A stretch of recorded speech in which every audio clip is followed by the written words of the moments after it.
Hi అండి, అందరికీ నమస్తే. Welcome back my channel. ఈరోజు మార్కెట్ నుంచి వచ్చి కొంచెం లేట్ అయిందండి. అమ్మమ్మ చేసే ఆమ్లెట్ అయితే వేద్దాం అనుకున్నాను.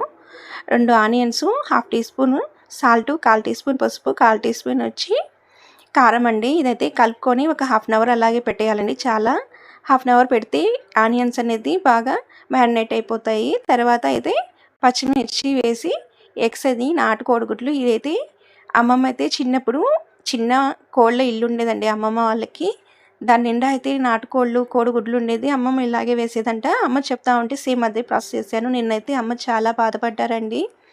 నిన్నంతా వీడియో చూసిన తర్వాత అమ్మ అయితే వాళ్ళ అమ్మాయి గుర్తొచ్చింది అని చెప్పి చాలా బాధపడుతూ ఉన్నారు. ఈరోజైతే నేను అలా ఆమ్లెట్ వేసి ఇచ్చిన తర్వాత అమ్మ అయితే ఫుల్ హ్యాపీ అయిపోయింది. సేమ్ మా అమ్మ వేసినట్టే వేసావు ఆమ్లెట్ అని చెప్పి చాలా హ్యాపీగా అయిపోయిందండి. ఇలా మనం బాగా ఫ్లఫీగా కలుపుకున్న తర్వాత ఇప్పుడు ఆయిల్ అనేది పోసుకోవాలండి. ఆయిల్ కానీ ఎక్కువ అవసరం లేదు. ఇలా ఆయిల్ పోసుకున్న తర్వాత ఫుల్ మంట మీద ఆమ్లెట్ వేసుకోవాలి. ఎందుకంటే నేను హాఫ్ అన్ అవర్ కలిపి పెట్టాను కాబట్టి ఆనియన్స్ అనేది చాలా తొందరగా మగ్గిపోతాయి.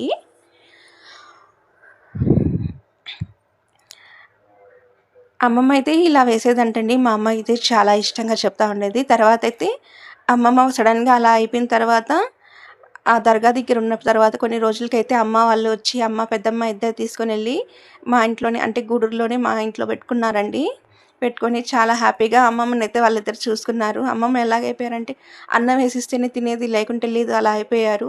ఎప్పుడు 10 మందికి వండి పెట్టేదంటండి అమ్మమ్మ. సడన్గా ఏదో దిగులు వల్ల అని చెప్పి చెప్పుకుంటా ఉండేది.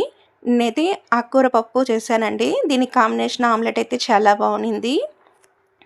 మన వీడియో కానీ నచ్చితే మీకు లైక్ చేయండి, షేర్ చేయండి. ప్లీజ్ సబ్స్క్రైబ్ అనేది చేసుకోండి. Support me my videos. నా వీడియోలన్నీ చూసినందుకు మీ అందరికీ ధన్యవాదాలండి.